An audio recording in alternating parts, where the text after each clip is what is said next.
Hi guys, welcome to my channel. Today myself Ayush Bandhapadhyay is going to do a very important topic of chemistry, that is physical and chemical changes. So by hearing the word changes, a thing come that it is a state change or it is a change from one state to another. So there are not only two types of changes. As the name of the chapter is physical and chemical changes, but friends, there are not two types of changes.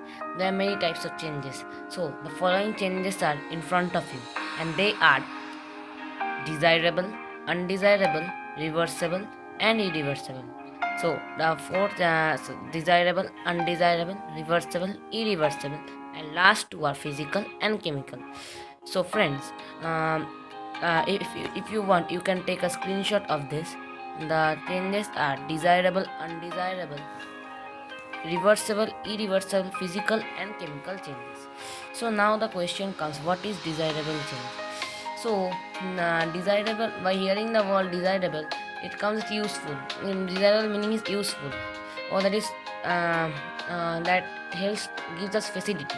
So, desirable changes are example are changes that are useful to human beings, and such type of changes are known as desirable changes. So, what are desirable change? A change that are useful to human beings are known as desirable changes. For example, some examples of desirable change are ripening of fruit, cooking of food, change change of season. Such type of changes are desirable changes.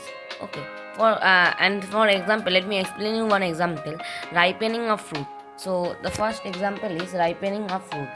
Wait. The first example is ripening of fruit. So friends, ripening of fruit, what it does, ripening of food helps us that if the food is raw, not ripened, it will not have any taste. So if the food will ripen, then it will have some taste. But if it is over ripened, then it will be not have taste and it will be spoiled. So the next comes that thing only. What is undesirable change? Undesirable change is just the opposite of desirable change.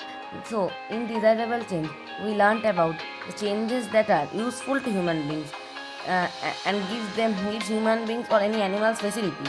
So undesirable change, what it gives, is harmful to human beings or and it causes destruction. And such types of changes are known as undesirable change. So what does undesirable change do? Then let me read the definition. Undesirable change is harmful to human beings or causes destruction is called an undesirable change. So what does undesirable change? It causes destruction. So uh, undesirable changes causes destruction. And if you want, you can take a screen. You can write the notes here also. Undesirable changes, and then now comes that certain changes are desirable and undesirable at both at the same time.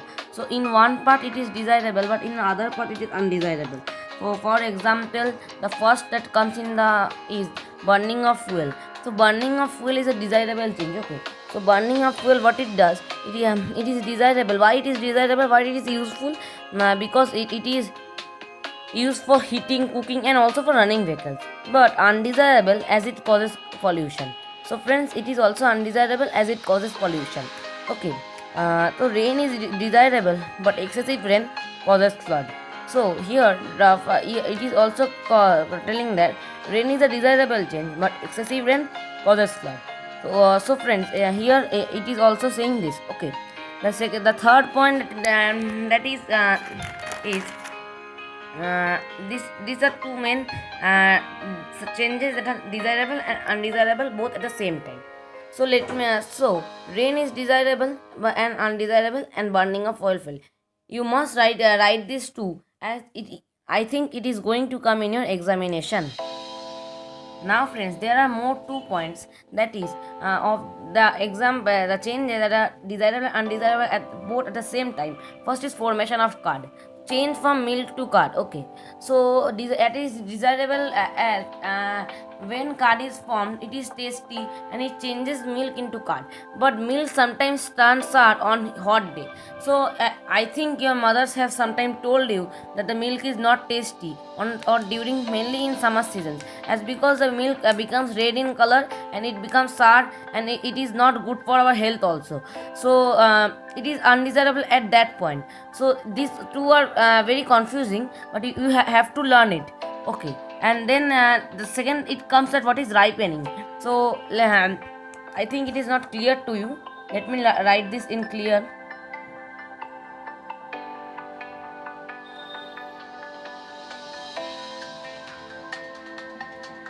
So ripening is a desirable change as it changes raw fruit into a ripened fruit, um, and but over ripening causes rotting of fruit. That is not tasty also, and that is also harmful for health.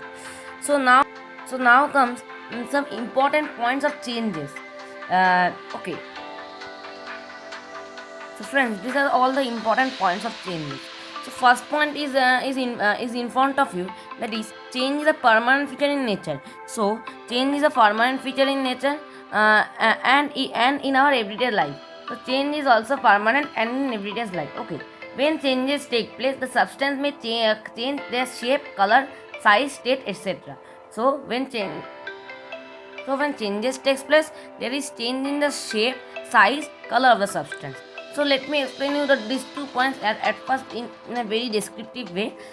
So change is a permanent feature in nature and in everyday life.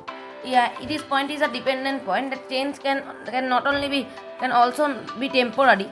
It's permanent or temporary feature. Okay, in nature and in everyday life. So when changes takes place, the substance may change the shape, color, and state. So when these changes are taken place, then the substance may cause the change. May, it is not compulsory; it will cause only. So the third point is in front of you. That is, a change can be desirable and undesirable, or reversible or irreversible, or physical or chemical. So change can be desirable or undesirable, reversible or irreversible, or physical or chemical. Anything can happen that changes. As we have already discussed, they discussed in the last part. I have told you changes are of many types: desirable, undesirable, physical, chemical, reversible, irreversible, etc. So now, last but not the least point is, since most of the changes are different from one another, we need to classify them and understand them properly. So the last point is, since the changes are different from one another, we need to learn it. I have told you, friends.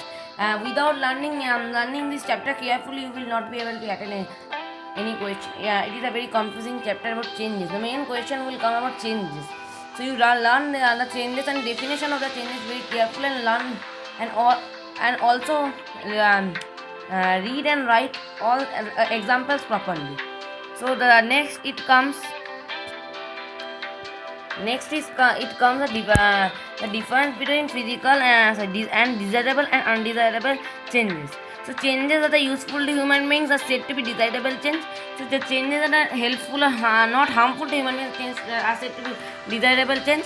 And another change that is harmful to human beings or cause destruction are called undesirable change. So these changes are harmful to human beings and it also causes destruction. So such changes are known as undesirable change. So you can also write more changes, like it is good for health and it is bad for health. Then there are also more. If I am writing for you all this, so you have seen that this is two sentences. These 2 points are okay for juniors, and seniors can also write more points. And next comes about the difference between reversible and irreversible changes. Now friends, next comes about what is reversible and irreversible changes. So change that can be reversed. So here is the definition also written.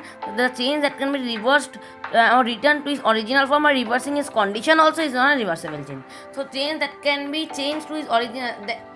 Once the change is converted to one form, and again it can be changed to its original form by reversing its condition. Such type of changes are known as reversible change. And what is irreversible change? A change that cannot be returned by reversing the condition is called irreversible change. So the change that cannot be returned by reversing its condition is known as reversible change. So some examples of reversible change are melting of ice, evaporation of water, and some examples of irreversible changes are burning of paper, cooking of food, ripening of food, rusting of iron. So these all are changes of reversible and irreversible both. So now friends, come the next topic and one more difference is there. I am giving it to.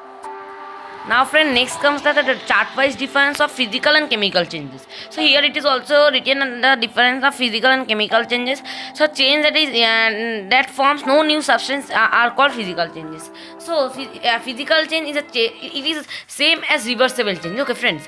So physical change and reversible change are both same, almost same. So here no new substance is formed, and a chemical change in which new substance is formed. So as you can see here, I am zooming it a little bit. So can you see friends? Okay.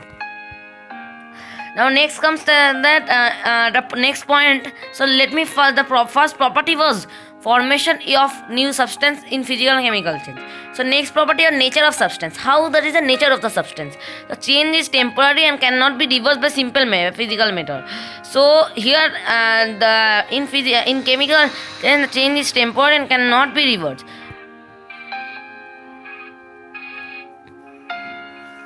So here it is said that the change is temporary and can be reversed by reversing by physical method. So in physical change, the change can be reversed. At first I told not, sorry, that's my mistake. And next it is coming a chemical change. A chemical change composition and property of the substance changes. So in chemical change, the composition and property of the substance changes. Now next comes the characteristics of physical change. So here it comes the characteristics of physical change. Let me tell you all the points. Now the characteristics of physical changes. So first characteristic, the change is temporary and can be reversed by reversing the by changing the condition. So in the first characteristic is that the change is temporary and can be reversed by reversing the condition. Okay, by changing the condition.